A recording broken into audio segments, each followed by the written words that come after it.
Nombreux à l'écoute pour suivre donc dans les moindres détails la campagne électorale qui en est, comme vous le savez, à son 12e jour. Nos différentes équipes sont sur les routes de la campagne avec toujours un bandoulière, faut-il le rappeler, professionnalisme, courage, abnégation. Merci à vous au micro pour la présentation. Thierno Diallo, technique, Marie-Jo Faye, réalisation, Gorbel Jacoba qui sera rejoint tout à l'heure par Arona Gaye. Merci donc à tous et à tous, surtout à nos chers auditeurs qui suivaient donc Radio Sénégal sur l'ensemble de son réseau synchronisé. À tous les chefs de station, chefs de centre, chefs de zone, proximité, caravane, meeting. Les différents candidats sont sur le terrain, chacun avec sa stratégie. mbokk yi gannaaw bi ñu leen nuyu ku nekk sa tur ak sa sant yéen ngi si journal de la campagne ci Radio Sénégal. Xam ngeen ni tey mooy fukkeelu bëccëg bi ak ñaar lu aju ci campagne électorale palum député fanweeri fan su weeru suet ci kàddu gi Thierno Diallo ma fekk ak Mariso Faye ci machine bi ànd ak ci wàllu réalisation bi Gorbel Jacob Ba ak Arona Kay di jaajëfal bu baax a baax suñu équipe bi nga xam ne ni jamono ji ñu ngi si terrain yi di suivre candidat yi nekk ku ne na nga taanu ñi visite de proximité ñi dem kër kër dugg si ruqruxaat yi ngir ñu mën la fal fanweeri fan ci weeru juillet. Mama Moussa Niang asalaamaaleykum. maaleykum salaam Thierno Diallo. waaw ñu ngi lay fay bu baax a baax Niang Ballo yaa ngi ànd ak coalition And Suxali Sénégal la. noonu la ni nga ko waxee noonu la maa ngi ànd ak coalition And Suxali Sénégal jamono yi nag ñu ngi fii ci Taïf nag buñ ko waxee xam nga xel day dem ci ki nga xam ni moo di Serigne Fallou Mbacké. moom mi nga xam ni moo jiite. coalition And Suxali Sénégal baax na it yu fàttali ni Serigne Fallou Mbacké mi nga xam ni moo jiite coalition boobu di And Suxali Sénégal nekk na koo xam ni dañ ko mës a ràññee ci parti démocratique sénégalais ràññee ko ci région bu Diourbel ràññee ko ci département bu Mbacké rawatina itam fii nga xam ni moo di Taïf ndax ku nekk ñaari yoon député nekk président conseil régional bu Diourbel maire Taïf moom Serigne Fallou Mbacké nag bu duggee ci li nga xam ni moo di élection législative yi li mu bëgg rek mooy fexe ay bëgg-bëggam yëpp daal muy nekk loo xam ni jàppale askan wi nga xam ni mooy yeewoo ci béréb yi nekk fii ci Touba ak li ko wër bëgg gën a jox cër nag ñi nga xam ni ñoom ñoo nekkee ci gox yi ak goxaat yi moom moo tax mu dugg ci li nga xam ni moo di législative yile moom nag jamono yi mi ngi wéyal li nga xam ni moo di campagne am ci diggante Touba diggante Mbacké ak Taïf li ci ëpp daal ci biir région bu Diourbel bi.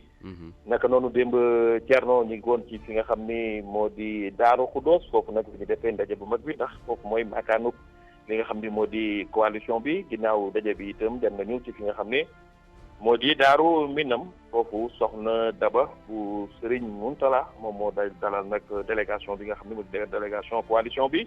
foofu it wane nañu cër ak engagement bu mët sëkk fas yéene gunge Serigne Fallou ci biir li nga xam ni moo di élection législative yi ginnaaw loolu it lii di caravane bi jaar na ci fi nga xam ni moo di Ndamaatu foofu nag dañ ko traversé waaye dem nañu itam Touba Lamsa foofu moom ñaari mobilisation lañ fa amal naka démb ñaari mobilisation yoo xam ne macha allah nit ñi ñëw nañu wuy ci coalition bi ndax délégué de quartier bi soxna nga woon foofu ci biir waxtaan wi am na it ay ñu jóge ci yeneen i parti yu mel ni gis-gis ñëw fekk ci li nga xam ne moo di waxtaan bi foofu nag itam am na soxna yi taxawaay bu mat sëkk boo xam ne wane nañ ko fa ndax ne ñoom soxna yi seen njiit soxna Maguette Ndiaye ba mu jëlee kàddu xamal ne daal askan wi ne moom mi ngi ci ginnaawu Serigne Fallou Mbacké ak ay mbootaayam waaye itam daal dogg na jàppale ko ndax bari na ay coalition yoo xam ne ñëw nañu seet si ko waaye jël na kàddu publiquement wax ni daal moom Serigne Fallou Mbacké la àndal te keneen ku ñëw seet si ko it xamal na ni moom la àndal te moom dañu fas yéene jàppale ci woote yi Ndeye Niang itam jël kàddu moom it loolu la ko wax mel ni daal fi ñu jaar fépp démb nit ñi muy ay taalibe muy ay militants ku ci ne wane na taxawaayam ak coalition bi nga xam ni moo di coalition And Suxali Sénégal. Voilà, Mama Moussa Niang, vous êtes le premier sur le starting block. On va emprunter l'un des véhicules neufs de la RTS pour la campagne. Vous êtes sur les routes, évidemment, à Taïf et vous suivez la coalition And Suxali Sénégal. Oui, merci de me faire l'honneur d'ouvrir l'émission de cet après-midi. Le journal, oui. Et voilà, le journal de la campagne. Nous sommes à Taïf. À Taïf, je crois que c'est bon signe pour ce journal, ce numéro en tout cas.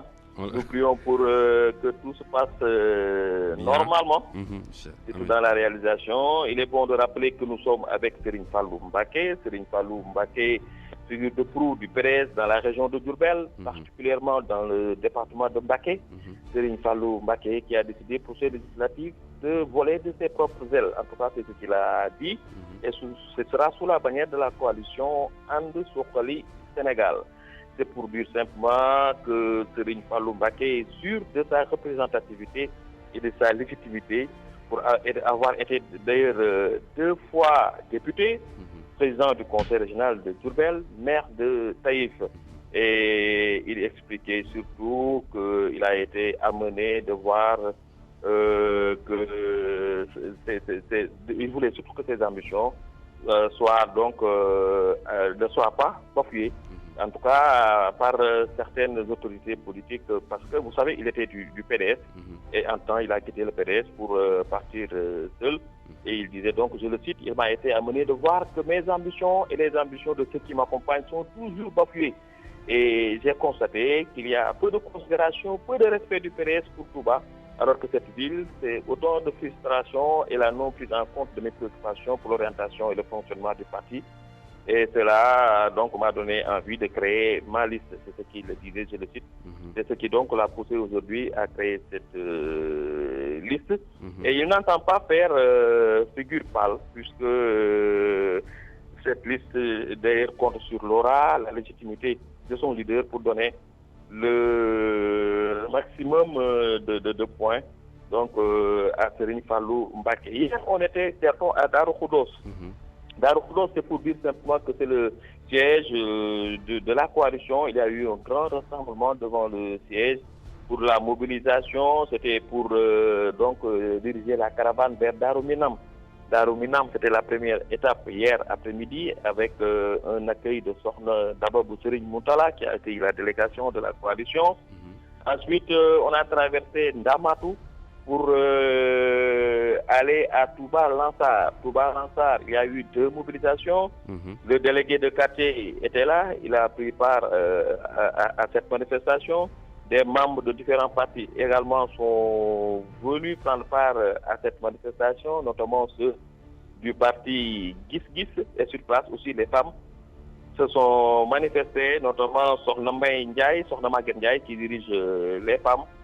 Qui sont venus en masse, Sokhna Maguette Ndiaye qui a réaffirmé son engagement à Serigne Fallou Mbacké et qui vraiment a affirmé que les femmes sont prêtes à l'accompagner à l'Assemblée nationale et tout est prêt. En tout cas, les gens ont déjà pris leur carte pour aller voter pour cette liste Suxali Sénégal le 30 juillet prochain. Et il faut dire que les talibés étaient venus nombreux, de même que les militants, pour donc participer à cette mobilisation. Il faut aussi rappeler, Thierno, que je suis dans une délégation assez spéciale, puisque dirigée par un marabout. Et vous savez, à Touba, avec les interdictions, souvent, il n'y a pas beaucoup de bruit, il n'y a pas beaucoup d'ambiance, et c'est des visites de proximité que nous menons le matin. Et dans l'après-midi, il y a des mobilisations qui se passent dans la plus grande discrétion, il faut le dire, dans la plus grande discrétion. Et quelquefois même, prendre des images pour la télévision, c'est très très difficile. Mais en tout cas, nous essayons de les accompagner au maximum pour pouvoir donc faire en sorte que chacun puisse faire connaissance avec cette liste Suxali Sénégal dirigée par Serigne Fallou Mbacké. Serigne Fallou Mbacké, dans l'après-midi, aujourd'hui, sera également dans Touba et ses environs pour poursuivre ses visites de proximité. Thierno Diallo. Maman, oui, Thierno. Voilà, entre Bernay et Café Touba, est-ce que Nianguène ne perd pas sa langue ou bien, en termes plus imagés, ses dents? Oui, déjà, si je vous dis que nous sommes dans le palais, quand on parle de Serigne Mbacké Sokhna Lo et Taïf, vous devinez le palais, cette résidence qui nous accueille ici, à Taïf. Déjà, bon, vous devinez aisément que nous sommes dans les conditions, en tout cas, de Bernel qu'il faut. Donc, c'est comme ça, la tradition mouride. Et en bon Nianguène il y a beaucoup de palais, en tout cas à Taïf. J'en ai rencontré plusieurs ce matin qui parlaient de Teranga, mais pour un bon Saint-Louisien aussi, vous savez, entre Teranga et Bernel, c'est comme si on était à Saint-Louis. Voilà, vous nous rappelez l'équipe? l'équipe, il y a Batiso qui est là, qui est en train de me superviser. Je suis devant Batiso. Il est là en train de prendre un peu d'air frais. C'est lui qui assure la prise de son. Il y a aussi notre caméraman Sabati Faye qui est avec nous. Mais je suis aussi avec le plus long de toutes les délégations, vous devinez, le logisticien, le grand. Je veux parler de Ndol, Matambo Diouf. Merci beaucoup. Merci. Ok, merci Maman Moussa Niang et à toute son équipe qui suivent la coalition And Suqali Sénégal, laquelle coalition est présentement à Taïf avec Serigne Fallou Mbacké. Abdoulaye Senkare, bonsoir. Bonjour, Pierre. Voilà, vous êtes avec Sénégal, veine environnementale. Absolument, Thierno Diallo. Nous venons d'arriver ici à Joal il y a 1 heure de temps sous un soleil ensoleillé. Il faut dire qu'il a plu dans la localité, ce qui fait que le temps aujourd'hui à Joal est ensoleillé. Il fait un beau temps à Joal aujourd'hui. Et j'imagine. Alors, ici au niveau du foyer des jeunes, c'est là-bas où se tient la manifestation de la coalition SEV, Sénégal Veine environnementale. C'est la coalition dirigée par Abdou Faye qui connaît bien la zone parce qu'il est de Fatick.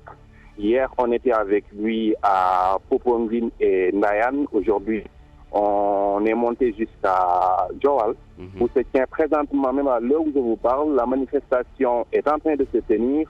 Il y a une forte mobilisation des femmes de la localité qui sont venues le soutenir. Et puis aussi, comme vous savez, Joal, c'est une zone de pêche, donc forcément, pour ce qui est de questions environnementales, il y a beaucoup à dire. Ce qui fait que donc les gens sont venus soutenir Abdou Faye. Actuellement, la manifestation n'est pas encore terminée. Ils sont à l'intérieur. Vous pouvez même avoir en fond sonore les tam-tams et autres chants en l'honneur du leader de la coalition. Quand on quitte Joal, normalement, on devrait se rendre sur Foundiougne. Foundiougne, toujours dans la région de Fatick. Et quand on quitte Foundiougne, là, on va continuer vers le sud, toujours avec le leader de la coalition Sénégal Veine environnementale. Voilà, Abdoulaye Senkare, vous parlez tout de suite de Joal, rendu célèbre par l'ancien président poète Léopold Sédar Senghor, qui disait absolument, voilà, Joal, notamment avec Joal, je me rappelle. Je me rappelle. Et il y a vraiment de quoi dire Joal, je me rappelle. C'est une très belle localité aujourd'hui qui accueille la coalition SEV et je pense que d'un moment à l'autre, la rencontre devrait prendre place. Voilà. Abdoulaye Senkare, yaa ngi nekk Sénégal Veine environnementale yi ngi jiwalo. dëgg la Thierno Diallo comme ni ma ko waxee léegi Joal nag fii bi ñu fi ñëwee dañoo fekk mu nekk bés boo xamante ni naaj bi dafa génn mais tàngul trop li ko waral mooy démb si guddi daf fi taw fii nag ci Joal Sénégal Veine environnementale tey la fi yegg si bi ñu yegg léegi sax matagul 2 heures de temps.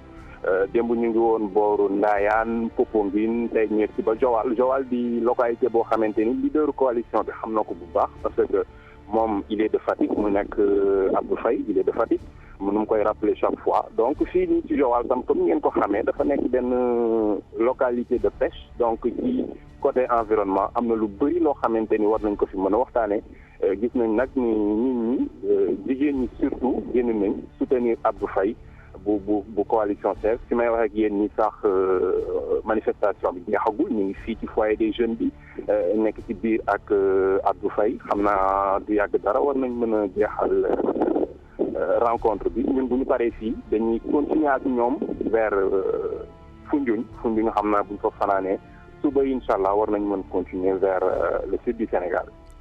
ban équipe nga àndal Senkare? Équipe bi maa ngi ànd pour la caméra Daouda Ndiaye la prise de son il y a Abdoulaye Mar et la logistique est assurée par Iba Dieye. Merci à l'équipe qui suit Sénégal Veine environnementale, laquelle coalition donc est actuellement à Joal. Awa Cissé, vous êtes à Dakar, bonjour. Bonjour Thierno Diallo. Et vous suivez la troisième voie politique Ëttu Askan Wi avec Madame Amsatou Sow Sidibé. c'est bien cela, Tierno. Et pour aujourd'hui, il est prévu de faire des visites de proximité dans certains quartiers de Dakar, notamment pour le Bad Fat et environ. Mais auparavant, nous allons revenir sur l'après-midi d'hier. Tierno Diallo, la coalition Toscane a opté hier pour une déclaration qui a porté essentiellement sur deux thématiques, l'agriculture pour la coalition. Il est temps que l'agriculture sénégalaise soit modernisée et pour cela, la coalition promet une fois à la place surtout de porter des projets de loi dans ce sens, Tierno Diallo. Il s'agit pour la coalition de permettre aux agriculteurs plutôt de vivre avec leur temps. Pour la coalition, il faut que les agriculteurs vivent avec leur temps, car actuellement, un peu partout dans le monde, l'agriculture est modernisée, pourquoi pas au Sénégal, depuis le temps qu'on en parle, mais comme le disait le professeur hier, avec un des investis sur la liste, actuellement, le projet phare, c'est le projet de loi phare pour l'agriculture, car nul ne peut prétendre à un développement pour un pays sans pour autant développer l'agriculture. L'autre thématique développée, Tierno Diallo, par la troisième voie, c'est l'instruction. Vous me direz normal, nous sommes avec le professeur Amsatou Sow Sidibé, qui plaide pour plus d'instruction et d'éducation. Cela pour une meilleure prise en compte de certains droits, pour que les citoyens soient plus au fait de leurs droits et surtout de leurs devoirs. Pour aujourd'hui, Tierno Diallo, Amsatou, le professeur Amsatou Sow Sidibé avec sa coalition. Je rappelle que Toscane, troisième voie, est une coalition composée de mouvements citoyens, d'associations de jeunes et de femmes.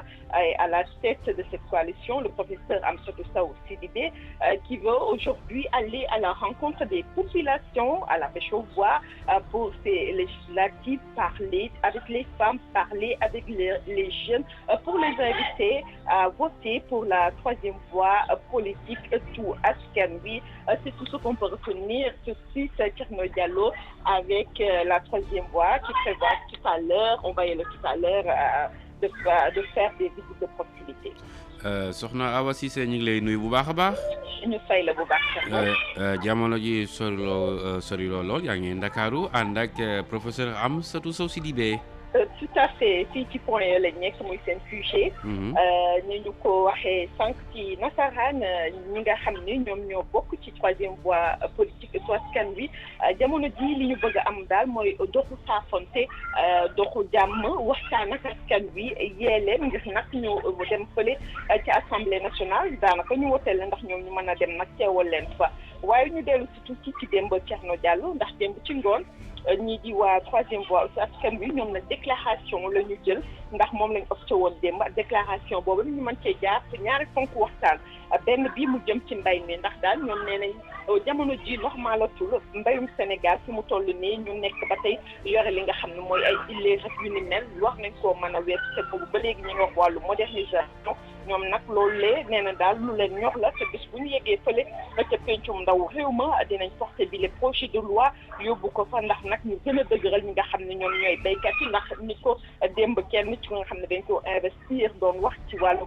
déclaration nee na daal dëkk mënul wax ci wàllu développement te li nga xam ni moom mooy mbay mi kenn dëgëralu ko leneen fës bu baax démb itam seen déclaration ñooñee di wàllu ëtt askan wi troisième voie ñu ànd ak ñoom mu jëm nag ci wàllu njàng ak njàngale loolee sax jox ma su ma ko waxee da ngeen naan lu jaadu la ndax ci ñu àndal professeur la muy professeur Amsatou Sow Sidibé muy yëngu ci fànn woowee moom itam li mu wax daal loolee dañ ko war a gën a dëgëral ndax askan wi wax nañoo xam seen ak seen yelleef ñu gën leen cee tàggat loolee nag nekk loo xam ne démb mën nañ ko jàpp déclaration bi nga xam ne troisième voie askan wi ñu ngi ko doon amal fi nga xam ne mooy seen quartier général muy fii ci point Tierno Diallo.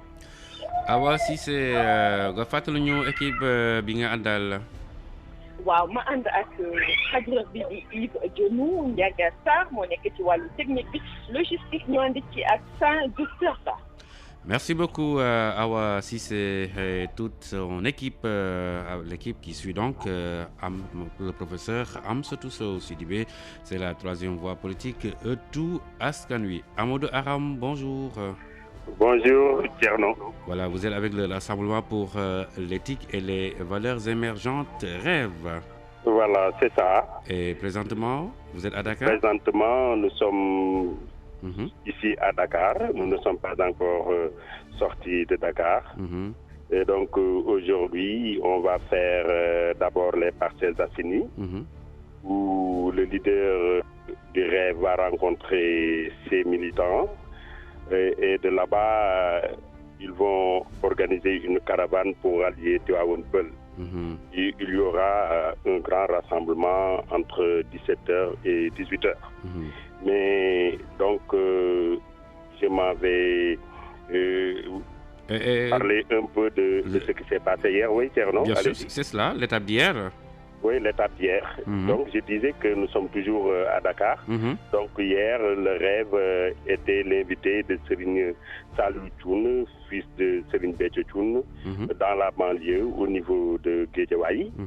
Et là-bas, la pêche aux voix a porté ses fruits parce que le petit frère de Serigne Saliou Thioune, Serigne Moustapha Thioune donc, qui se dit être à la tête d'un mouvement de plus de 1000 adhérents, a adhéré donc au rêve et compte mettre donc les adhérents de son mouvement dans l'escarcelle de ce parti qui chaque jour essaie d'étendre ses tentacules pour vraiment avoir un nombre de députés satisfaisant au niveau de l'Assemblée nationale. Donc, par rapport au discours d'hier, au niveau dans la banlieue, le leader du rêve est revenu un peu sur l'Assemblée de rupture qu'il prône. Il est aussi revenu sur la situation qui prévaut dans la banlieue, où pratiquement pour lui, il manque de tout. Il n'y a pas d'électricité, il n'y a pas d'eau.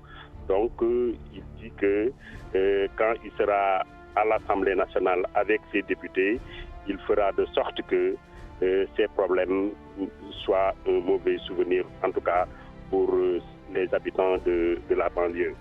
Si vous pouvez me permettre, Thierno, je vais donc décliner plus ou moins le programme d'aujourd'hui et de demain. Mais c'est un programme provisoire, comme je l'ai dit. C'est en fonction des situations sur le terrain que les leaders ou bien les coalitions de partis essaient d'ajuster leur programme. Donc j'avais déjà dit qu'aujourd'hui, ils vont faire un rassemblement à partir des Parcelles Assainies pour allier Tivaouane Peulh. Et donc demain, vendredi 21, ils vont mettre à profit toute la journée dans la ville de Thiès, mais surtout pour la ville de Thiès aussi. Et ça, c'est important.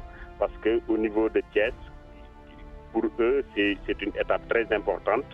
Et là-bas, ils comptent faire non seulement des visites de proximité, mais aussi ils vont organiser des caravanes et un grand rassemblement pour vraiment mettre à profit les dispositions, en tout cas, ou bien ce qu'ils veulent faire pour la région de Thiès. Voilà donc, Thierno, plus ou moins ce qui s'est passé entre hier et ce que nous devons faire aujourd'hui avec le rassemblement pour l'éthique et les valeurs émergentes. waaw Mamadou Aram ba ñuy tënk rek ci wolof état bi ngeen jot a def naka démb ak li ngeen fas yéene def tey ji yaa ngeeg rassemblement pour l'éthique et les valeurs émergentes ñu duppee ko rêve. Voilà, donc Thierno ni nga ko waxee rek noonu la. C'est-à-dire que avant mën nañu dem sax ci programme tey bi parce que ñoom tey à partir de 15h nañu jàppoon ni dañuy def benn rassemblement au niveau des parcelles. foofu rassemblement bu ndaw rek lay doon le temps de ñu def benn caravane. pour mën a rallier Tivaouane Peulh. Mais xam nga parfois avec les aléas du temps et aussi de leurs propres besoins. Parfois dañuy ajuster seeni programme. Donc tey xëy na d'ici 17h30 wala 18h ñoom normalement war na leen a fekk Tivaouane Peulh. Tivaouane Peulh boobu nag bëgg nañ fa xam naa ni def un grand rassemblement ak seen militants yi pour wax leen ñoom solo si législative yi am pour parti rêve ak lan nanu namm liggéey assemblée nationale bu dee baatu askan wi jox nañ leen ko. Mais Thierno boo ma ko mayee ma dellu si ci programme démb bi. parce que programme démb bi aussi programme bu am solo la woon parce que ñoom waa parti rêve ba tey ñoo ngi Dakar génnaguñ ko.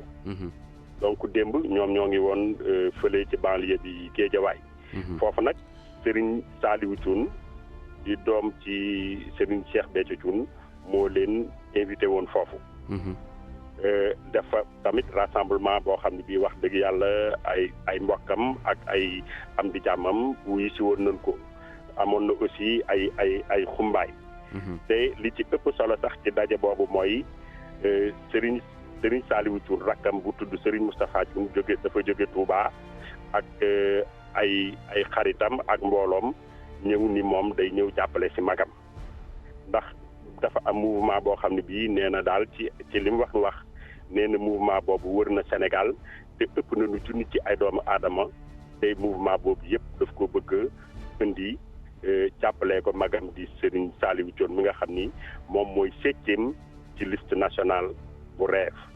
bu candidat Abdourahmane Dabo.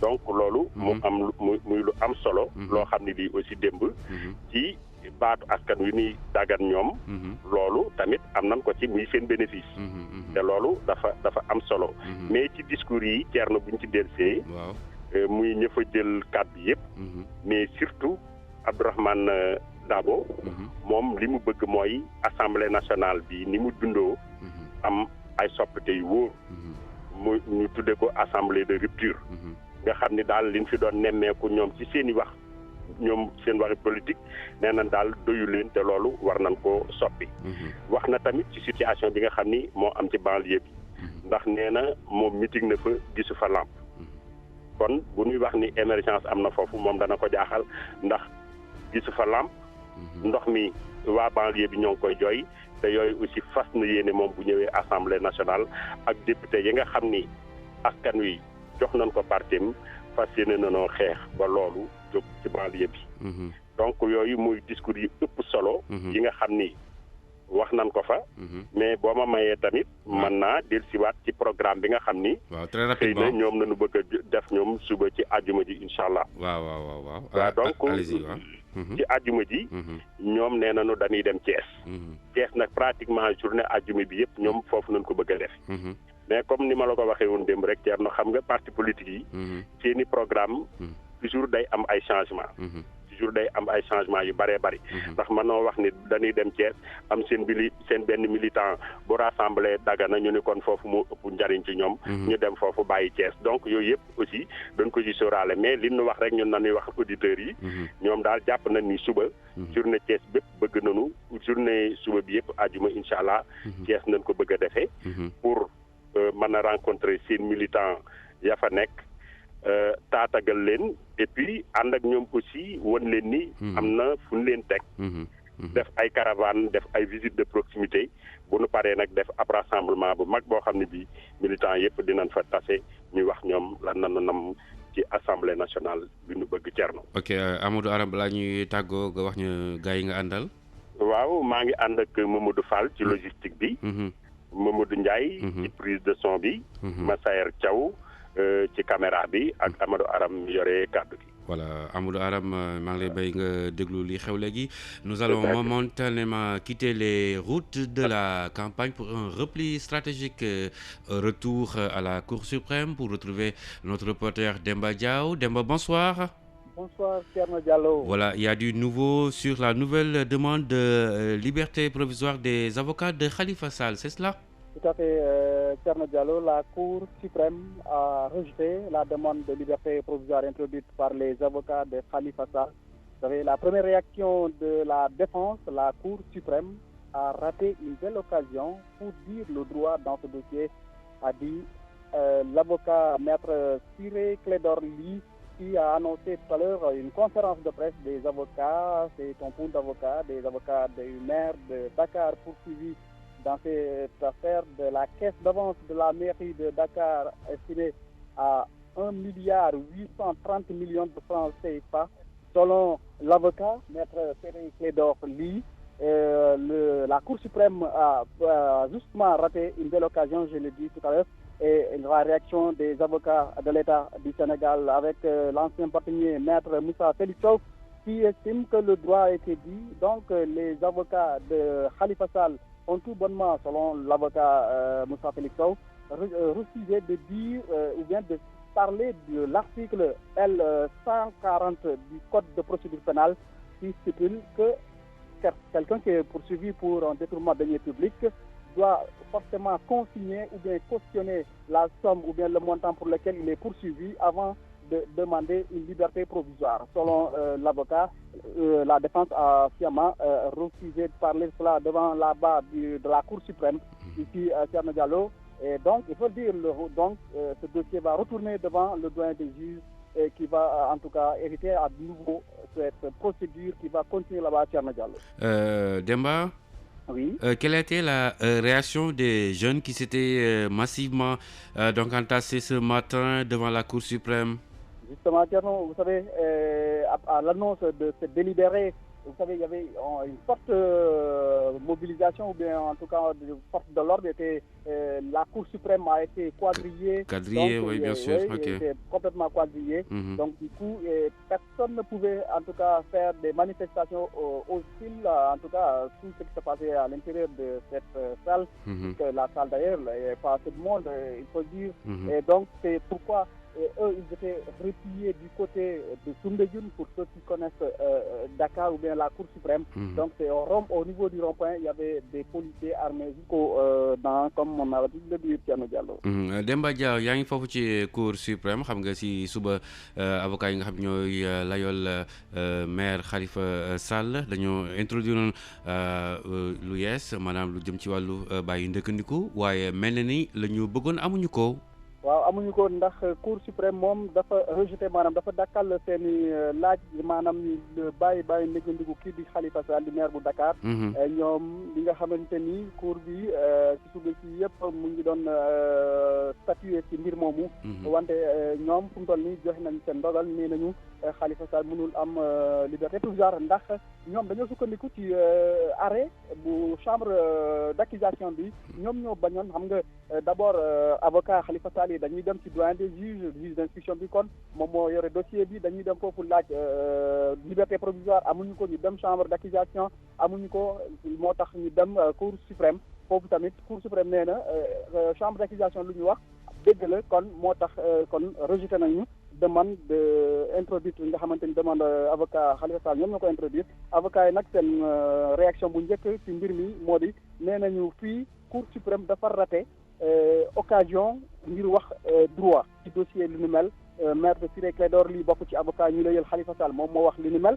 tontu avocat état bi ñoom ñooy layal état bi ci dossier Khalifa Sall bi bokk ci ñoom maître Moussa Félix Sow ancien bâtonnier la nee na droit bi wax nañ ko cour suprême li mu wax yëpp dëgg la ndax avocat ñi nga xamante ni ñoom ñooy layal Khalifa Sall nanguñu wax benn yoon benn article ci charte réew mi maanaam article 140 du code de procédure pénale bi nga xamante ni dafa wax ni nit ki bu ñu la toppee ni da nga luubal wala da nga jël alalu mbooloo détournement de deniers publics kon da nga war a laataa ngay laaj ay demande liberté provisoire il faut nga consigner wala nga cautionner xaalis bi nga xamante ni moom lañ lay toppee te Khalifa Sall moom ñu ngi koy toppee te lu toll ci 1,830 ci suñu koppar. kon nag faw mu joxe ko wala mu consigner ko comme ça ñu bàyyi ko mu génn ci prison bi.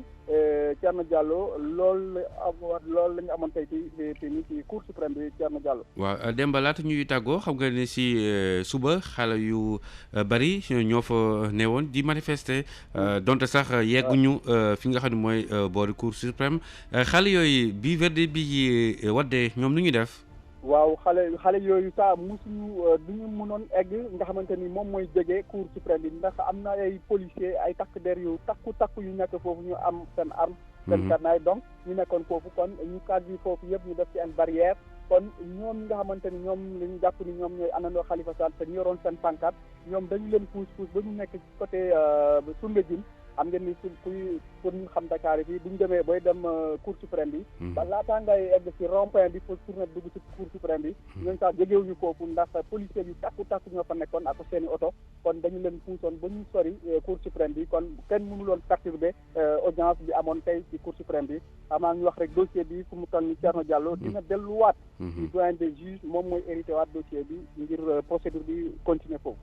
jërëjëf Demba Diaw ba ñu nekkaloon fële ca cour suprême kon mbokk yi xibaar yi mooy loolu beneen demande de liberté provisoire bu avocat Khalifa Sall ñu yóbbu woon tey ñu si war si woon càmbar tey ci cour suprême mais ne nag dàqal nañ ko kon loolu mooy xibaar bi ñu jaajëfal bu baax a baax ka ñu fa teewaloon di Demba Diaw. On retrouve les routes de la campagne. Aram Ndao, bonsoir. Oui, bonsoir. Vous êtes avec l'Union pour le fédéralisme et la démocratie. L'UFD de Mohamed Tete Diédhiou, oui, effectivement. Et présentement, vous n'êtes pas aux parcelles? Nous sommes à Thiès depuis bientôt 1 heure. À Thiès, où le candidat Mohamed Tete Diédhiou poursuit ses visites de proximité.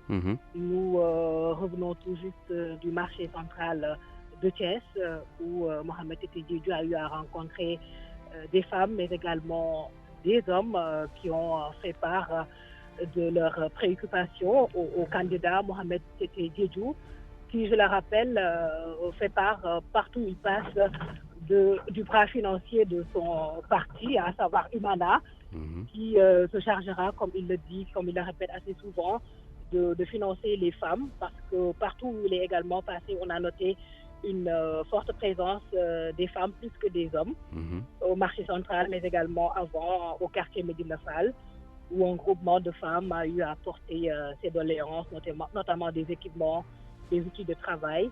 Et il leur a fait part, comme je l'ai dit tout à l'heure, du bras financier de l'UFD, la fondation Humana, qui diligentera tout ce qui est financement. C'est ce que le candidat Mohamed Tete Diédhiou voulait porter à la connaissance de ses militants de Thiès. Là, nous nous dirigeons vers Somme pour la 3e étape concernant justement ce programme du candidat Mohamed Tete Diédhiou. Et juste pour vous dire qu'avant Thiès, nous avons été à Louga ce matin pour une étape assez brève. Et hier, je vous l'ai dit ce matin, nous étions à Ourossogui. Voilà. Aram Ndao yaa ànd ak Union pour le fédéralisme et la démocratie Mohamed Tete Diédhiou moo ko jiite jamono ji yéen ngi Thiès. waaw ñu ngi Thiès nag moom muy am nag ay visites de proximité. ñu ngi nii sax ci yoon wutali Somme fa lay mujjee état bu Thiès. Marché central lañ jógee sànq mu daje faak ki soxna. waaye it ay ndaw waxtaan ak ñoom ci li nga xam ne soxal na leen. ndax daanaka moom ni ma leen ko waxee sànq rek fépp fu mu jaar dina leen xamal ne UFD dafa am pàcc boo xam ne moom mooy lu jëm ci lépp lu jëm ci wàllu financement. ndax fi mu jaar yëpp daanaka financement lañ koy wax. marché central loolu lañ ko fa wax. Médina Fall fa la njëkkee ci étape bu Thiès yi dafa faak ay groupement de femmes yoo xam ne tamit loolu lañ soxla ay financement ay équipement. mu xamal leen rek ne moom daal am na daal fondation boo xam ne Humana la tudd lépp luy financement dina ci taxaw. te bu soobee yàlla dina ñëwaat fii indil leen loolu kon programme mu Mohamed Tete Diédhiou daal nii la demeegum ci suba ñu ngi woon Louga mais yàggu fa daanaka dafa jaar rek jàll. démb ñu ngi woon Ourossogui. kon tey xam naa bu paree sànq Thiès day wutali rek Mbacké ak Kaolack incha allah. def nga yëfu ndawen ba pare. déedéet defaguñ ko nag. ok nga fàttali ñu équipe bi. waaw kon maa ngi ak caméraman bi Moussa Ba. preneur de son Babacar Mbaye. logistique El Hadj Gueye ñoom laa àndal ci campagne bi pour 2e dizaine bi. Voilà, merci à Aram Ndao et à toute l'équipe qui suit pour nous l'Union pour le fédéralisme et la démocratie. Laquelle union est présentement à Thiès où vous nous recevez sur 100.6. Après donc Aram Ndao, nous allons retrouver un enfant du Ndiambour, Ousmane Mbengue. Bonjour ou bonsoir, c'est selon. Oui, bonsoir, Thiamou Diallo. Vous êtes bien dans le Ndiambour. Nous sommes présentement sur la route de Saint-Louis. Ok. Nous venons juste de dépasser le village de Ngensar. Il y a donc 5 minutes. Louga, qui est donc ma ville, pour parapher à Ronagaï. Nous avons passé la nuit dans cette ville, une forte chaleur.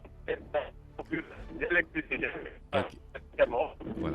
Ce matin, nous attendons la délégation du CVD.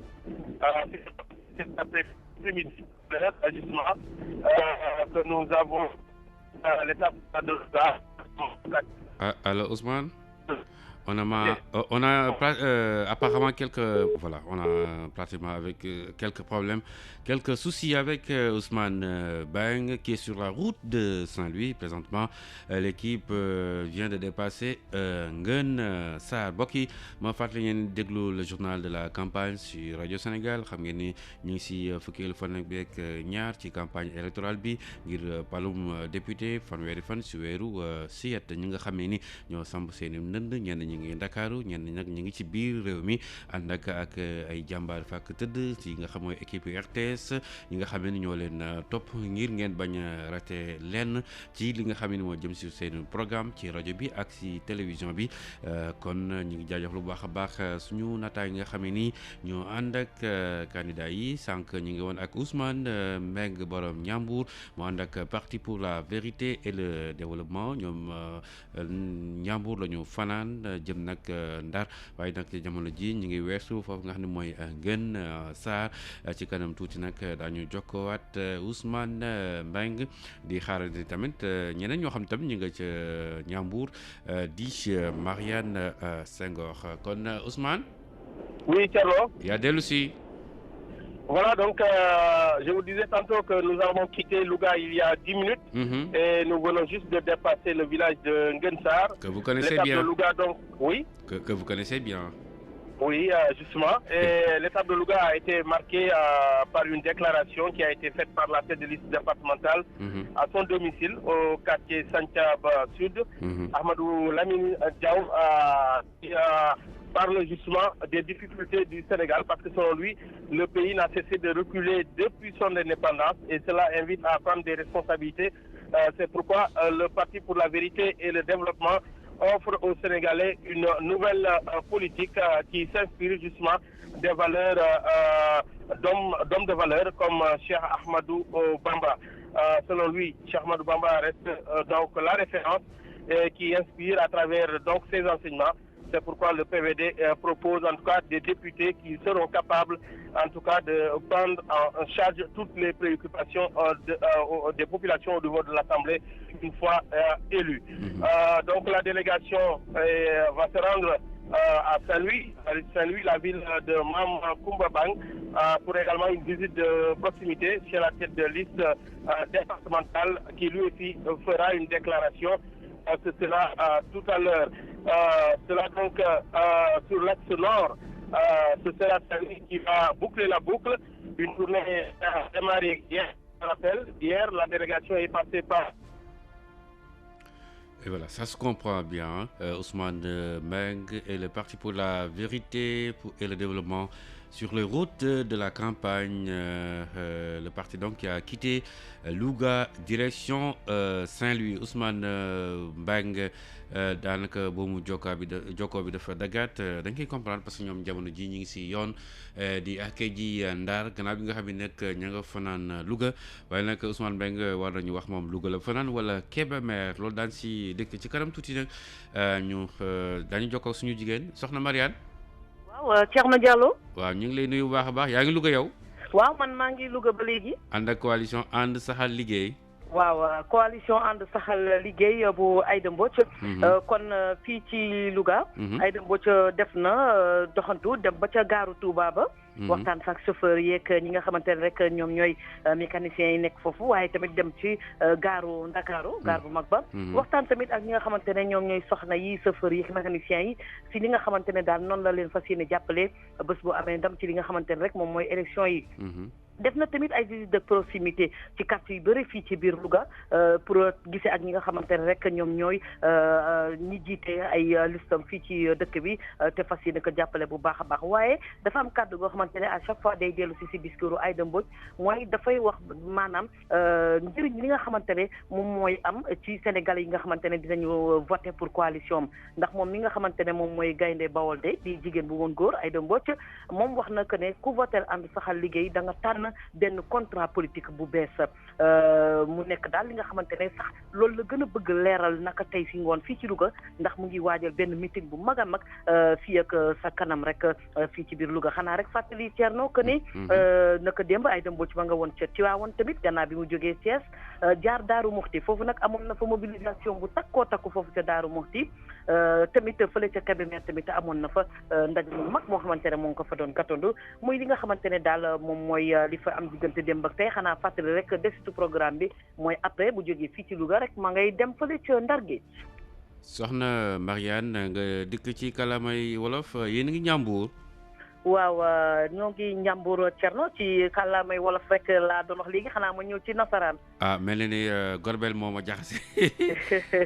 Gorbel bi sant ba moo ma jaxase. Voilà, vous revenez en français sur ce qui vient de se passer avec à Louga, bien sûr, avec la coalition And Saxal Liggéey. Voilà, avec l'Alliance nationale pour la démocratie, donc And Saxal Liggéey de Aïda Mbodj. À Louga, Aïda Mbodj a donc fait un tour à la gare de Touba et celle de Dakar pour parler avec les chauffeurs, les mécaniciens, les commerçants. Ensuite, elle a aussi fait des visites de proximité dans plusieurs quartiers de la ville pour rencontrer des sympathisants. Et à chaque fois, Thierno, dans ses discours, Aïda Mbodj revient sur l'intérêt que les citoyens ont de voter pour sa coalition. Selon la Lionne du Baol, voter And Saxal Liggéey, c'est choisir un nouveau contrat politique. C'est en tout cas ce qu'elle veut faire comprendre aux Lougatois ce soir dans un grand meeting organisé en son honneur. Sinon, rappelez que hier, Aïda Mbodj était à Tivaouane, à Darou Moufti, où elle a eu une grande mobilisation, de même qu'à Kébémer. Sinon, après Louga, Aïda Mbodj donc va faire un tour à Saint-Louis du Sénégal. Djerjef Marianne, vous êtes avec quelle équipe? Je suis avec Aliou Ndiaye, Kodou Sen, Mamadou Bari. Voilà, donc toute l'équipe donc de Radio Sénégal qui accompagne l'Alliance nationale pour la démocratie And Saxal Liggéey de Aïda Mbodj. Merci Marianne Senghor et coucou à toute l'équipe qui suit la coalition And Saxal Liggéey avec Aïda Mbodj. Aïssatou Sall, bonsoir. Bonsoir, Thierno. Vous êtes bien avec la convention citoyenne Nénène? Oui, je suis actuellement à Gap, dans Bambey, dans la région de Diourbel, avec donc la convention citoyenne Nénène, dirigée par Mamadou Gueye, le leader de cette convention qui rencontre en ce moment les populations de cette localité, en particulier les femmes, qui lui ont réservé d'ailleurs un accueil chaleureux. Actuellement, vous attendez d'ailleurs les bruits. Elles sont en train de chanter pour Mamadou Gueye, parce qu'en effet, Mamadou Gueye a beaucoup aidé ces femmes, parce qu'il a aidé ces femmes à faire des activités génératrices de revenus. Actuellement, ils font des activités, des transformations en ce qui concerne les fruits, entre autres.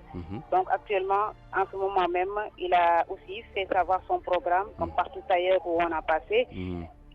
Quand on était tout à l'heure ce matin, on était à Lambaye, Mehel Lambaye, dans Bambey. Là-bas aussi, il a visité les villages environnants, entre autres Ndioum, Daro. Là-bas aussi, les populations lui ont réservé vraiment un accueil chaleureux. Elles se sont mobilisées pour l'accueillir, franchement.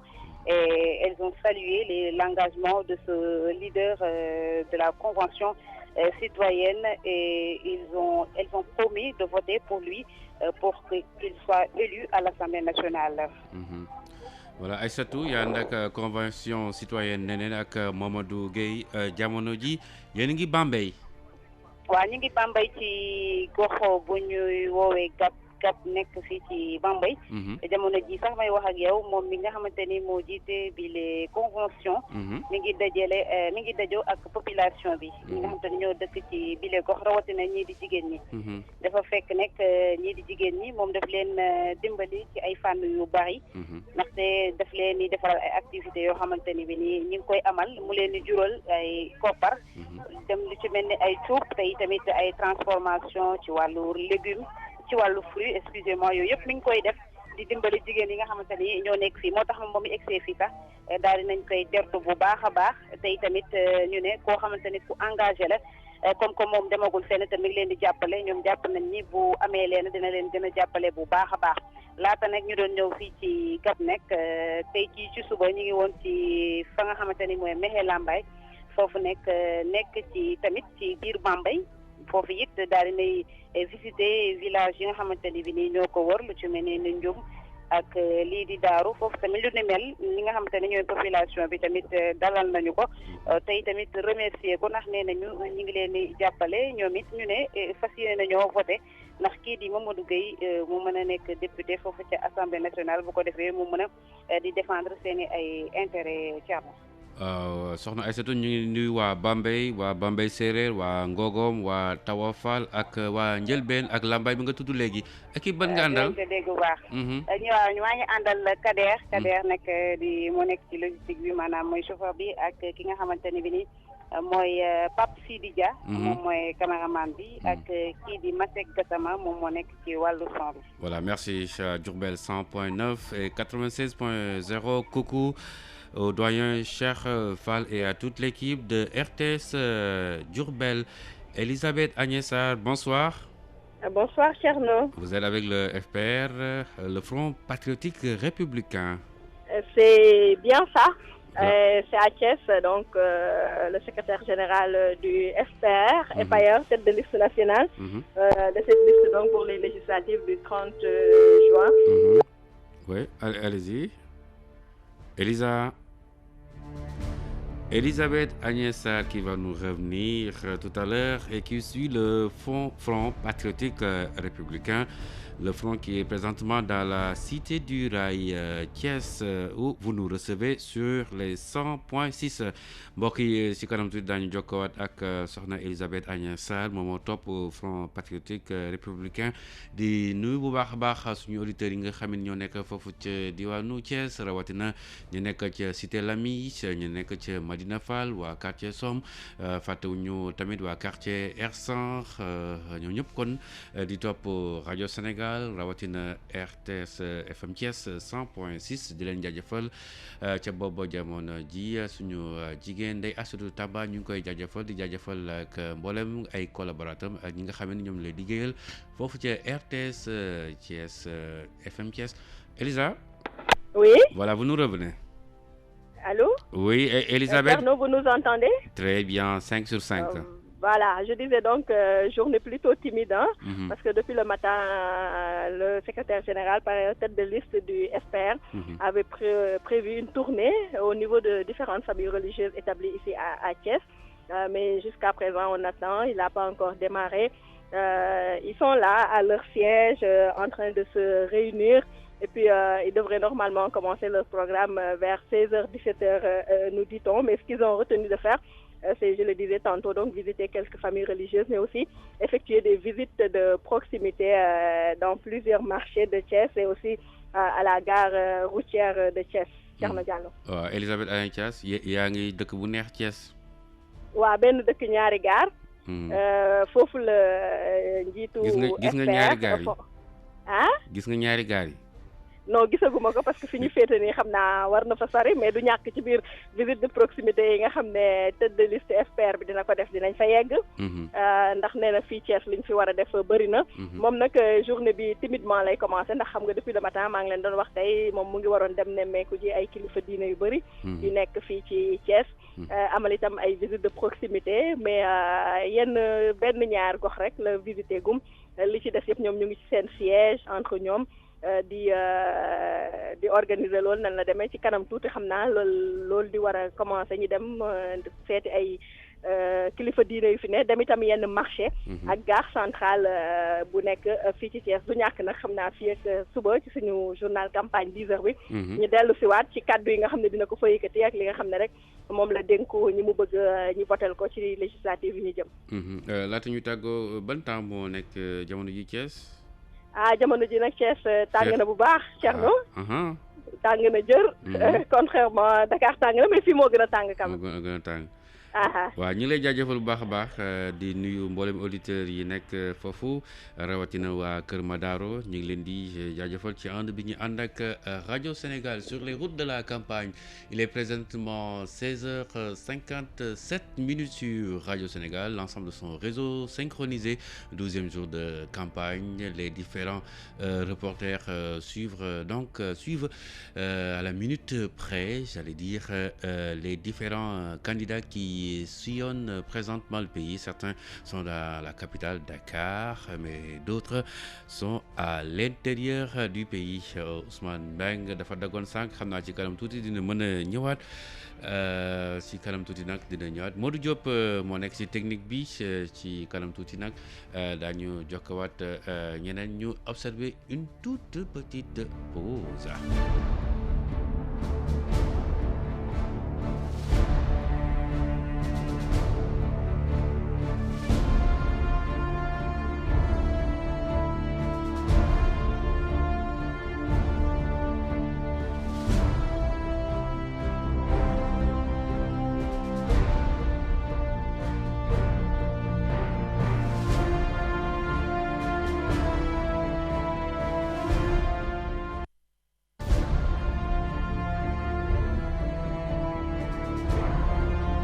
Législative 2017. Dimanche 30 juillet 2017, quelques 6,5 millions de Sénégalais sont appelés à voter pour renouveler l'Assemblée nationale. La bataille de la place Soweto aura donc lieu. Corps électoral bi convoqué nañ ko liñ naan lekk ngeen seen avance bëri moom di ngeen ko def le 30 juillet. On va aux élections ku mën sa morom duma.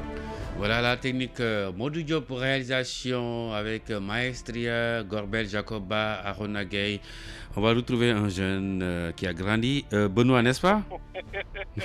C'est le cas de le dire. Oui, je le confirme. Voilà, vous êtes avec le Rassemblement démocratique sénégalais RDS avec Mamaktar Gueye. Tout à fait.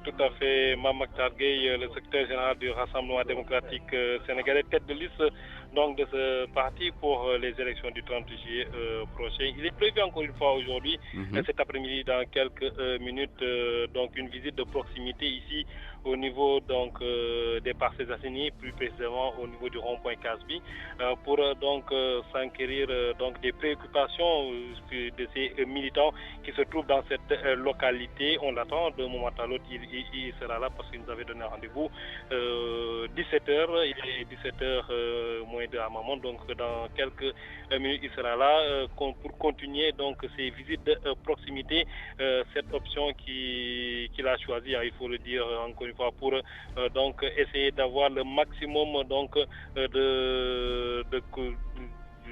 d'informations concernant donc les préoccupations des électeurs ou aussi de ces donc partisans donc du Rassemblement démocratique sénégalais Mamaktar Gueye qui est toujours là à Dakar. Et aujourd'hui, cet après-midi, il a voulu aller dans la banlieue dakaroise pour encore une fois essayer de discuter avec les populations pour encore une fois les sensibiliser sur les enjeux du scrutin du 30 juillet prochain avec la prochaine législature où selon lui il faudrait des députés exemplaires comme il a dit hier au niveau donc de Niary Tally et cet après-midi il a choisi la banlieue dakaroise pour encore une fois donc porter son combat, le combat donc du Rassemblement démocratique sénégalais, le RDS de Mamaktar Gueye.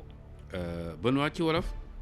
waaw rap di lañu fàtt rek ñu ngi fii rek si Parcelles Assainies ak Rassemblement démocratique sénégalais bu Mamaktar Gueye moom nga xamante ne lu mu tàmbale moom lay wéyal nag moo di visite de proximité yi gën a jege population yi moo di électeurs yi ak ñi nga xamante ne ñoo di ay partisans ñu bu Rassemblement démocratique sénégalais waxtaan ak ñoom xool seen préoccupation xool ñoom lan nañu bëgg nga xamante ne bu fekkee nag élire nañ ko bokk si député yi si prochaine législative ñu mun a défendre bu baax a baax seen préoccupation comme nu mu ko waxoon démb si ñaar tey nag tey mu choisir fi nga xamante ne mooy banlieue bu Ndakaaru daanaka dañ joxante rendez-vous si rond point case bi xam naa nag mu mun a gën a jege population yi xool ñoom nag lan nañ bëgg lan nañ ban façon député nañu bëgg te démb nag ak nu mu ko junjee loolu la wax dafa nar a am ay député exemplaire pour la prochaine législature bi nga xamante ne scrutin 30 juillet si nañu dëgmal ngir am ay députés yi nga xamante ne dinañ mun a défendre bu baax préoccupation population yi loolu moo tax nag moom démb su lu ñuy jot wax moo tax mu opté gën a jege population bi nag waxtaan ak ñoom ngir mun a xool bu baax ñoom seen préoccupation si biir loolu nag jàpp leen ne Thierno si liggéey bi nga xamante ne ñoom rassemblement démocratique sénégalais ñi ngi koy amal nag moo di campagne de proximité bi ñoom su fekkee ñi nga xamante ne mooy militants yi daanaka ñoom mooy ñi leen tàmm ñi nga xamante ne ñoom nañu nemmeeku ñi ànd ak ñoom bu baax a baax ak ñi seetlu ñi nga xamante ne am nañu attention bu baax a baax si ñi nga xamante ne mooy Mame Mactar Gueye lu muy véhiculer mooy message am loolu nag dafay xaw a capter li nga xamante ne moo di ñii di wéy ak moom nag si biir campagne bi ak ñi nga xamante ne moo di surtout partisan yu rassemblement démocratique sénégalais ngir mun a li nga xamante ne moo di élection bi ñu dëgmal ñu mun see am ñoom lu ñu séntu moo di am ay député ñu teew li nga xamante ne mooy ndaw yi fële nag nga xamante ne moo di assemblée nationale Thierno Diallo. kon Benoît waa Kabrousse waa Koubanaw ak waa Diatta ñu ngi lay déglu xam nga fi ma jëm. waaw xam naa fi nga jëm mais Thierno xanaa mën nuyu leen rek quoi di leen wax ni ñuy saafi kutiyam di ku liinam daat fukkeen rassemblement démocratique moom di ñaari tali daat nangangar banlieue yara Ndakaaru Parcelles Assainies di rond point case yi mata discuter di population yi c'est préoccupation mata élection 30 juillet prochain Mame Mactar Gueye yara RDS rassemblement démocratique sénégalais nama mang si ces militants na discuté di o mara élection yi ku babaj man nikane mara élection yi na kan jak mara c'est préoccupation yara ces militants yara rassemblement démocratique sénégalais Thierno Diallo. Merci beaucoup à Benoît Badiane et l'équipe qui suit le rassemblement démocratique sénégalais avec Mame Mactar Gueye. Papa Malick, bonsoir. Bonsoir Thierno. Vous êtes avec la coalition Manko Taxawu Sénégal. Ce matin, vous étiez à la Cour suprême, c'est cela? Oui, nous venons de quitter la Cour suprême. Actuellement, on est au siège de Rewmi à Diamalaye et que depuis ce matin, donc, on était au niveau de la Cour suprême parce que les avocats de la partie civile et les avocats de la défense devraient aujourd'hui plaider pour la liberté de la liberté ou bien la non-liberté ou bien le maintien en prison de Khalifa Sall. Et puis le verdict, vous l'avez connu tout à l'heure, Demba Diaw l'a donné. La Cour a rejeté tous les recours de la défense. Mais ce matin, il y avait une forte mobilisation là-bas des jeunes, surtout des jeunes de Manko, qui étaient là-bas toute la journée. Ils viennent même, quand on quittait, ils étaient là-bas. Après le verdict, on craignait même qu'il y ait des échauffourées, mais heureusement, il y a rien parce que après, ils se sont mis dans leur véhicule pour retourner tranquillement chez eux. Il y avait quelques responsables, mais pas de responsables de grande envergure qui étaient là-bas au niveau de la Cour suprême Thierno Diallo. Ok, Papa Malick Ndaw yaa ànd ak coalition Manko Taxawu Sénégal tey ci suba ñu nga woon fële ci këru attakaay bu mag ba di Cour suprême. waaw ci suba Cour suprême lañ nekkoon ci presque 9 heures ba léegi sànq lañ fa jóge bi verdict bi génnee ay côté 4 heures yooyu lañ fi génn ñu ngi nii nag siège yu Rewmi ci fii nii ci Diamalaye siège bi moom fu mu toll nii daanaka ñi nga xam ne ñoo fi nekk rek di secrétariat bi fu mu toll ñoo fi nekk ak fu mu toll seen benn mandataire bi ñu wax ñu fekk si leen fii parce que ci suba bi ñu nekkee fële ne Cour suprême dañoo waxoon ne dana am ay leader yu ñëw foofu pour mën a def foofu seen déclaration mais toog nañ fa ba 4 heures ba verdict bi gisuñu kenn léegi nag ñu ngi ñëw fii peut-être ñu ne fii la ñuy defee déclaration daal xamaguñ daal fu mu toll nii daal ak manko moom fu mu toll nii tey moom journée bi daal presque daal defuñu dara gisoo leader yi gisoo leen xale yi rek la ñu gisoon fële loolu daal moo fi nekk ak par coalition manko bi leader yi moom tey moom gisoo leen kenn ci cour suprême bi foofu noonu presque benn kii leader daal boo xam ne mën nañu wax ne am na envergure moom mooy peut-être le maire de Grand Yoff moom fa nekkoon mooy Madiop moom daal moo fa nekkoon koo xam ne daal comme responsable moom laa fa gisoon mais fu mu toll nii ñu ngi siège réew mi ñu ngi toog nii daal di xaar xaw ma nag lan la ñuy xaar peut-être dañuy def seen déclaration parce que moom defaguñ benn déclaration moom defaguñ ko depuis ce matin ba léegi ay image rek lañ leen jëlal foofu noonu ci cour suprême Thierno Diallo. Voilà, merci Papa Malick Ndao qui suit la coalition Manko Taxawu Sénégal. Actuellement au siège de Rewmi. On va quitter Dakar et emprunter les nouveaux 4x4 de la RTS pour retrouver dans le département de Guinguinéo. Yolande Ndiaye, bonsoir. Bonsoir Thierno. Vous êtes toujours avec la coalition Mbolo Wade. Tout à fait, nous sommes toujours avec la coalition Mbolo Wade. Le candidat à la députation, Farba Senghor, est bien arrivé cette fois-ci. Il a fait bien sûr son bain de foule depuis 13 heures. Nous étions dans les ruelles de Guinguinéo avec la jeunesse qui sortit pour l'acclamer. Il a fait aussi quelques visites de proximité. Il est allé voir des parents, il est allé voir aussi des personnes qui sont du PDS. Il a tenu à rendre visite à certaines d'entre elles, ces personnalités. Il est aussi allé rendre visite au marabout de Guinguinéo qui a prié pour lui tout à l'heure. Pour le moment, il se repose, c'est la pause déjeuner. Nous reprendrons bien sûr ces visites de proximité tout à l'heure vers 18h.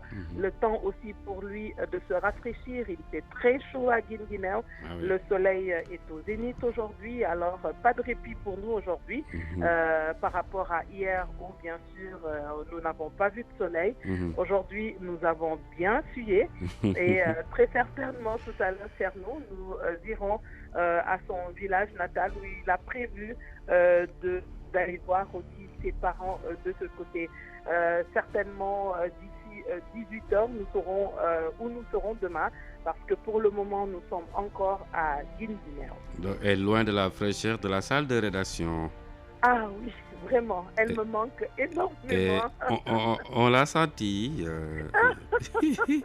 En tout cas, je salue tous mes collègues du journal Parler, les Thierno, les Gorben, les Demba Malik qui sont sur les routes de la campagne, les Elisabeth, les Awa Cissé. Vraiment, je fais un coucou à tout le monde. Yolande Ndiaye ñu lay nuyu ànd ak coalition Mbolo Wade ak Farba Senghor yéen a ngi Guinguinéo. waaw ñu ngi Guinguinéo nag bi yoon nag wax dëgg nag Farba Senghor dikk na ñu daal di ko nag teeru ci buntu Guinguinéo daal la ko ay Jakarta ay xale ay mag góor ñi nga xam ne ñoom ñoo ànd ak moom daal di ko teeru nag bu mucc ayib ñu daal di nag def seen caravane jaune ndaxte damay fàttali ñoom nag seen i ay couleur jaune la couleur mboq daal la ñu daal di def seen caravane jaune ñu daal di ànd ak moom dugg nag ci biir Guinguinéo yenn saa yi mu daal di taxaw daal di nuyoo saafoor technique yi yenn saa yi mu dugg ci biir kër yi waaye nag li ñu mën a jàpp tey moom ji am na ay responsable politique bu PDS yoo xam ne Farba dafa daal di wàcc otoom daal di dugg seen kër saafoon teg ñoom xam naa nag di la ñaan ni mu ñoom tamit ñu daal di ko voter ndax mu mën a nekk député fële ci assemblée nationale guddeeg 30 juillet waaye bu mu ci doon nag fu nekk dugg na fa saafonte nag nit ñi dem na aussi taataan ay ñaan ci sëriñu Guinguinéo fu mu ne nii nag dañu daal di def pause déjeuner ndax mu mën a féexlu tuuti ndaxte tey nag Thierno naaj bi sax na sap. pourtant 33 degré rek la foofu. ah yi du du 33 degré wu Ndakaaru de Thierno. ok moom saf na moom wax dëgg yàlla. waaw ci la. waaw ci la xam nga nag bu ñu waxee journalisme nag du rédaction journal parlé boobu. clip yi sedd yeeg yooyu nga xam ne day kàlla macha allah. yenn saa yi nag nga daal di wàcc ci terrain bi xool nag yëf yi ni mu mel. dina ci baax nag ci li nga xam ne moo di liggéey bi. fi mu ne nii nag xam naa ne ay booru 18h bu naaj bi wàccee parce que moom tamit tàng na xam naa ne moom bu filmé costume bi tey moom dana xam ne. ñu du Ndakaaru. bu ci kanam ni tuuti ay 18h la ñuy daal di reprendre nag suñu caravane. fas yéene dem ba ca dëkkam mu fas yéene nag saafonte ak ay mbokkam. wax leen ñoom tamit ñu voteel ko moom nag dafa waxoon ne dinañ ci def ñetti fan daanaka kon mën nañ jàpp ne suba it fii la ñuy nekk. waaye dinañ ci gën a am lu ñu leer bu ci kanamee bu nu paree. lu ñu mën a jàpp nag nee na moom bu paree nag li nga xam ne moo di caravane bi dina def benn déclaration daal di ñëwaat ci yenn point yi nga xam ne ñoom ñoo ko gën a marqué xam naa ne bu subaa dinaa def le point ci loolu. fu mu ne nii nag li ñu mën a jàpp rek ne mooy ñu ngi fii ci Guinguinéo fu mu ne nii ñu ngi dallu tuuti. ba 18h nag ñu daal di jëlaat rek suñu oto daal di nekk def suñu marche jaune. ànd ak équipe bi. waaw ànd ak sama équipe bi tubaab fakàlla macha allah. logistique ñu ànd ak Babacar Faye. wax dëgg yàlla yaru ba bëgg a dee. sama équipe moom macha allah nag. ba nekkoon di leen tooñ ci oto bi. waaw xam nga nag mënta ñàkk yenn saa yi xam nga da ngeen di kañ rek. pour yëf yi gën a neex. xam nga loolu du ci yàq dara yoo xam nga ma. du ci yàq dara. jërëjëf sama caméraman Clément Kabatou. may gërëm aussi sama preneur de son Antoine Delgado. di la jaajëfal yow tamit Thierno bu baax a baax. merci Yolande merci. merci à toi. merci à toute l'équipe qui suit la coalition Mbolo Wade avec Farba Senghor ñu nuyu waa Ngelu foofu ca Guinguinéo. Tida Sané ñu ngi lay nuyu. ñu ngi lay fay Thierno Diallo. bëggoon naa xam nag Modou Diop wala Gorbel wala Arona kan mooy sumi ñi sant Sané. kan moo ci. kan mooy sumi ñi sant Sané.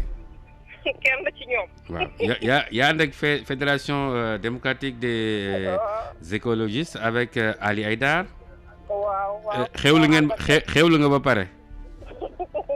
waaw léegi Sénégal mi ngi lay déglu.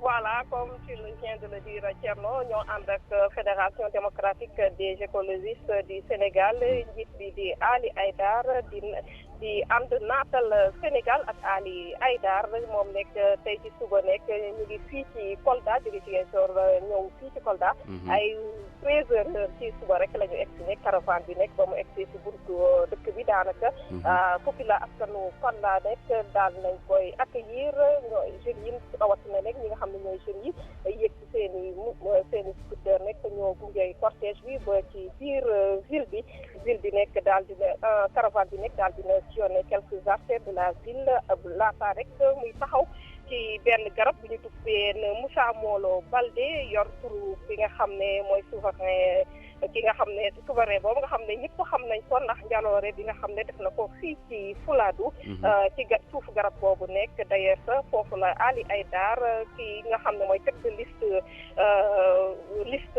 taxawal naatal Sénégal nekk defee li nga xam ne mooy déclaration wante laata loolu kii di nga xam ne mooy Ali Haïdar moom waxtaan ak ñi nga xam ne ñooy askanu Fuladu ñoom nekk ci li nga xam ne mooy enjeu luy jëm rek ci wàllu environnement ci gis-gisam nekk bu taxawee rek ñëw fi nga xam ne mooy Fuladu dafa fekk rek lii di région Kolda moo mi ngi ñàkk ressource am bi nga xam ne moo gën a am solo muy àll bi ndax ñi nga xam ne ñooy dagg garab yi ak di ko sàcc ngir rek di ko yóbbu bitim réew wala sax di ko def ay meuble Ali Haïdar nekk nga xam ne ñaax na leen askan boobu ñu voté liste ànd taxaw naatal Sénégal nga xam ne bu ñu amee ay député ci assemblée nationale fas yéene nañu def ay projet yu mel ay tool yoo xam ne daal ay fruits dañ fay jëmbat te ndaw ñi nekk dinañ ko mën a rek béy ba pare nekk li ci ëpp nekk ñu mën koo exporter ci bitim réew loolu nekk di leen indil koppar looloo tax nekk moom ñaax na bu baax askan bi ñu voteel ko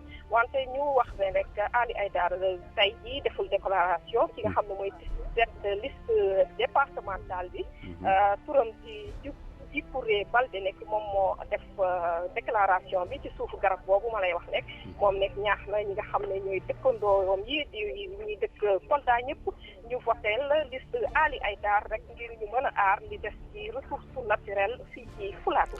35 degrés dans le Fouladou, vous nous recevez sur 92.2. Tida Sané, bonsoir. Bonsoir, Thierno Diallo. Voilà, vous êtes avec la Fédération démocratique des écologistes, Haïdar Ali. Voilà, comme vous l'avez dit, nous sommes avec Ali Haïdar, leader de la Fédération démocratique des écologistes du Sénégal, Natal Sénégal de Ali Haïdar. Nous sommes arrivés à Kolda vers 16h et à l'entrée de la ville, il a été accueilli par les populations fortement mobilisées d'ailleurs, constituées principalement par des jeunes qui à bord de leur scooter ont accompagné le cortège jusqu'au centre-ville. Certains de ces militants ont même distribué des flyers au passage. Le caravane a sillonné quelques artères de la ville avant de s'immobiliser pour la Moussa Molo Baldé, qui est très symbolique à Kolda du nom de ce souverain très connu dont l'histoire a marqué le Fouladou. Cet arbre très gigantesque de par sa taille. Ali Haïdar a échangé avec les populations sur des enjeux de l'environnement de nos jours. Et selon le leader de Natal Sénégal, il a tenu à venir à Kolda, c'est parce que la région est en train de perdre ce qu'elle a de plus cher, c'est-à-dire sa forêt, à cause de la coupe abusive de bois. Ali Haïdar a donc invité les populations à voter pour la liste de Natal Sénégal qui, une fois à l'Assemblée nationale, va mettre en place des projets comme les forêts de fruits qui vont permettre aux jeunes de cultiver plusieurs variétés de fruits, dont l'anacarde parvient très développé dans la zone. Grâce à cela, les populations pourront même exporter le surplus de récolte. Ali Haïdar a promis une fois à l'Assemblée de faire voter des lois plus sévères à l'encontre des coupeurs de bois. À signaler, Thierno, c'est pas Ali Haïdar aujourd'hui n'a pas fait de déclaration, c'est plutôt Djibouré Baldé, la tête de liste départementale, qui a fait une déclaration à sa place. Il a donc exhorté les Koldois à voter pour Ali Haïdar pour préserver ce qui reste des ressources naturelles du Fouladou. Dans le Fouladou, Tida Sané avec son équipe, c'est cela? Oui. C'était tout. Présentez-nous l'équipe. L'équipe est composée par Lamine Diamba, Sidi Tchalaou et Amadou Tidiane Guissé, mais demain nous serons à Bignona, Tcherno. Bignona, ok. Bon, certains quartiers de Bignona, notamment Mangueline Plateau, vous serez certainement très bien accueillis.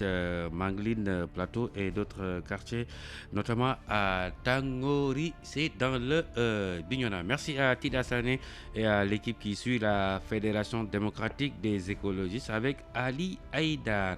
Dañuy ripañ dem fekk ci Demba Malick Mbodj. Demba? Oui, Thierno, Kër Bass tàng na, Kër Bassirou Sylla. Thiès? Thiès, oui. Ah waaw tàng na, xiin na, tawul, tàng na. wax nañ ko sànq rek. wax nañ ni tàng na.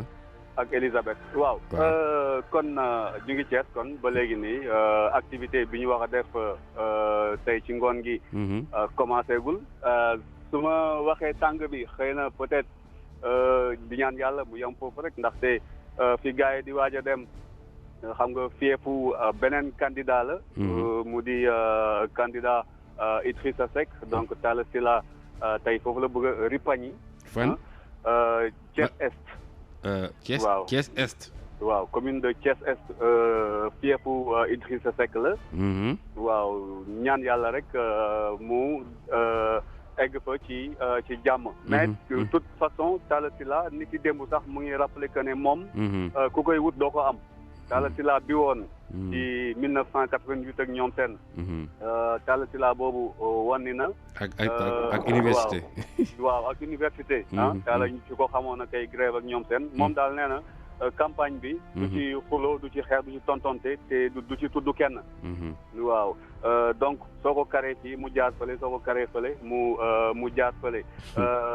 ñu signalé juste que ne à part quelques petits incidents yu ndaw fii Thiès pratiquement campagne bi ça se déroule dans le calme vraiment gis nañ ci Talla Sylla ak beneen caravane beneen coalition ñu wàcc ku ci ne weccante ay bulletins de vote pour montrer que ci fair play lañ koy defee donc Thiès Est kon lay ripañi tey lan la fay indi ci discours bu bees ginnaaw li nga xamante ne indi woon na ko ni ki démb ñëwoon nañ ci sànq ci suba xam naa bu ci kanamee nañ ci xam dara te suba incha allah ñu dikk ak yéen ci li nga xam ne moom la servir comme discours population yi. Voilà, Demba Malick Mbodj, bonsoir.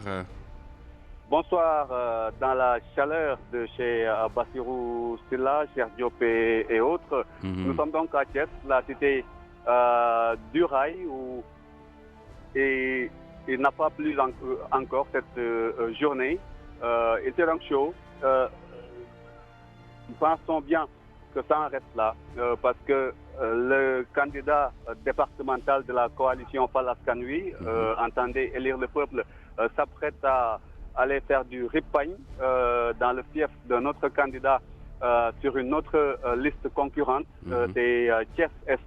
Thiès Est, c'est l'une des communes de la ville de Thiès, contrôlée donc par Idrissa Seck.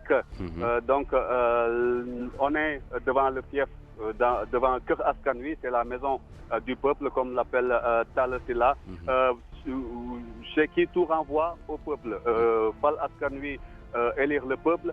Kër Askan Wi, la maison du peuple, député du peuple. Donc voilà, nous attendons de savoir quel discours il va servir à ces populations après avoir parlé aux ouvriers, après avoir parlé aux transporteurs, après avoir parlé aux commerçants et après leur avoir exposé son ambition pour eux une fois sa liste majoritaire à l'Assemblée nationale. Vous disiez tantôt qu'il fait excessivement chaud à Thiès et j'imagine qu'également à Thiès Est, au figuré, bien sûr, le quartier sera chaud.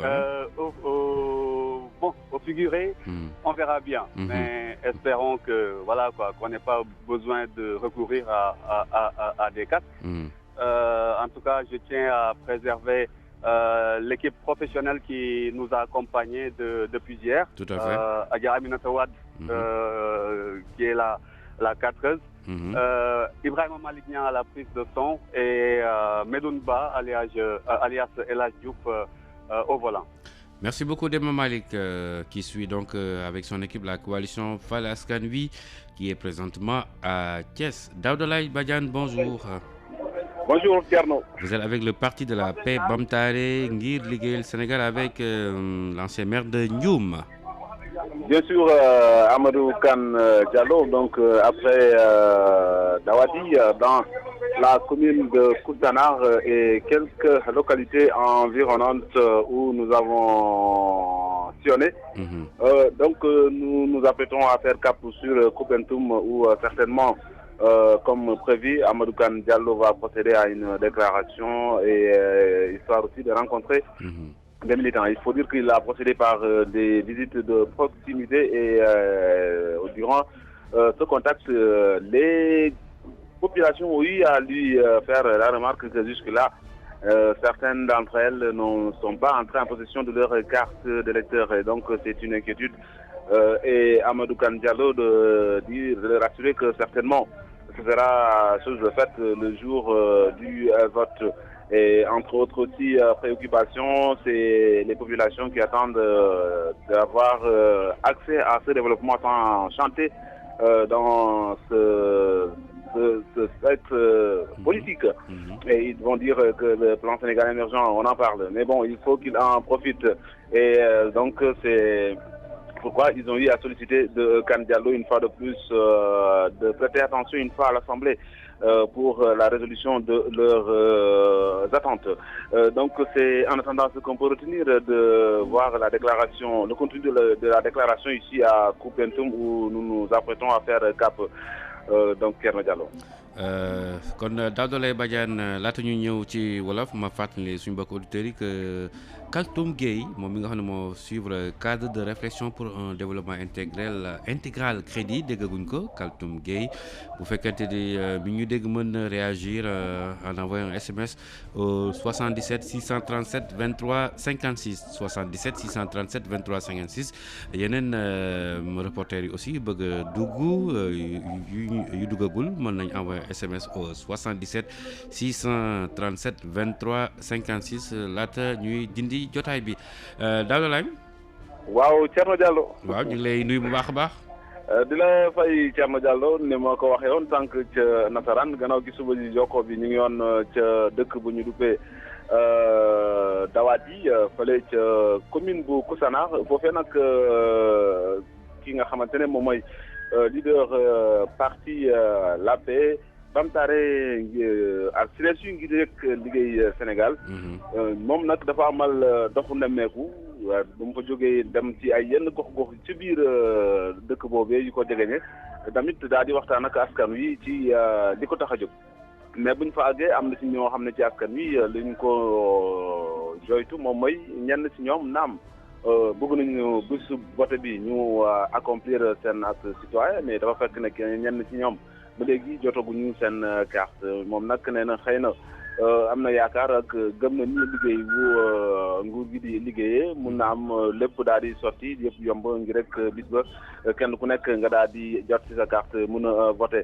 waaye tam moom soññ na leen ngi rek ñu góorgóorlu fexe ba ànd ak parti am bi ngi rek yenn yeesal yi nga xamante ne moom la ñuy xaar ci assemblée nationale ñu ànd ko bokk moo waral sax mu sàkku si ñoom ñu def seen kem kattan ràññee bu baax spécimen bu nga xamante ne moom lay faral di joxe bu bërëjee ak askan woowe ngi rek ñu gën a góorgóorlu nag daa di sànni xob boobee ci urne bésub vote bi bu ñu noppee foofee nag jamono ji may wax ñu ngi waajal ñëw fii ci Koumpentoum foofu nag moom xamal nañu ne fii la fas yéene def benn déclaration jokkoo ak askan wi moom itam jëm ci li nga xamante ne moom mooy waajtaayu vote bu 30 juillet li ni mel ni kon dafay biral ni kon moom ba tey mu ngi wëyal programme moom buñ fi bàyyi ko xanaa ñu fas yéene utali comme ni ko waxee boori Nioro du Rip laata ñu àgg ca Ziguinchor Thierno loolu la ñu mën a jàppangum pour l'instant fii ci Koumpentoum mais ñu jàpp ne commune ni ma waxee woon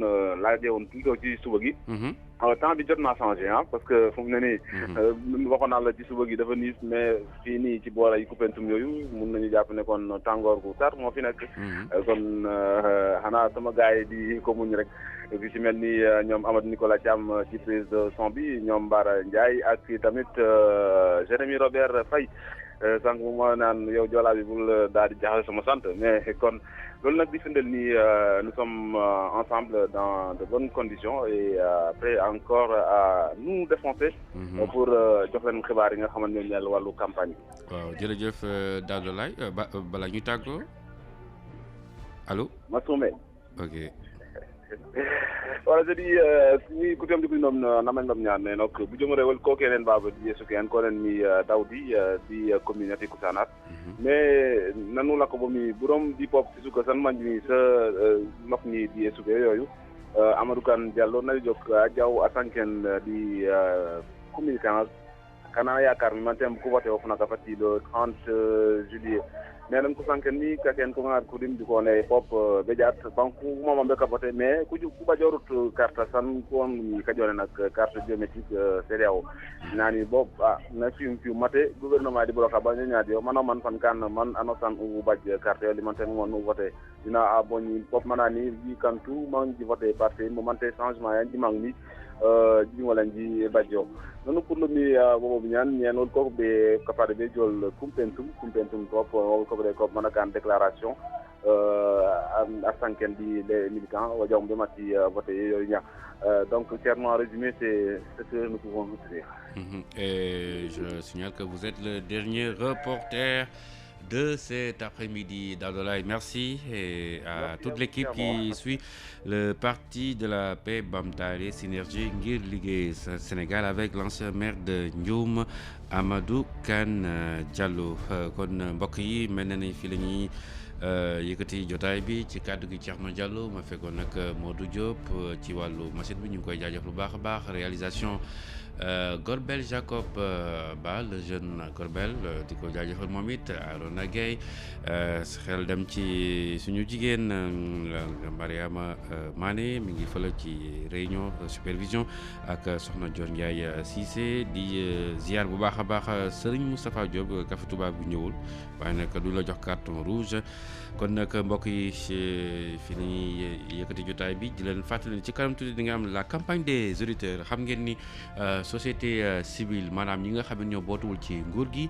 dooy joxe seen xalaat ne aji woote ji bisu woote bi daal ñu may ko mu indaale récépissé dépôt am wala bokk carte d'identité bu njëkk ba wala bépp document booy muy firnde ni moom la ci noonu nag xel boobu ñu joxe ñi fare ci nguur gi ak lenn ci kujje politique bi nangu nañ loolu maanaam société civile dafa proposé ñi ne aji woote ji bisu woote ba fekkente ne ñi nga ak situation bi ni mu demee ñu bari jotuñu seen carte mu gànnaayoo récépissé de dépôt bañ ko jox ak carte d'identité bu njëkk ba wala bépp document boo xam ni day firndeel ni moom la ñenn ñi fare ci nguur gi ànd ci loolu ak ñenn ci kujje politique bi waaye nag waa PDS ak leen ci kujje politique ñoom nee nañ ànduñu si tey ànduñu si ëllëg lan ngeen xalaatee loolu la mooy seen xalaat ci mbir mi ngeen joxe seen xalaat ci kanam tuuti la campagne des auditeurs su ma génnee léegi Papis Bari dina dikk ngeen faram-fàccee wax ji kàddu gaangoog yéen askan wi kon mu nekk la campagne des auditeurs ñu leen di gërëm ci déglu bi di leen ñaanal guddi jàmm di leen di jox daje ëllëg incha allah.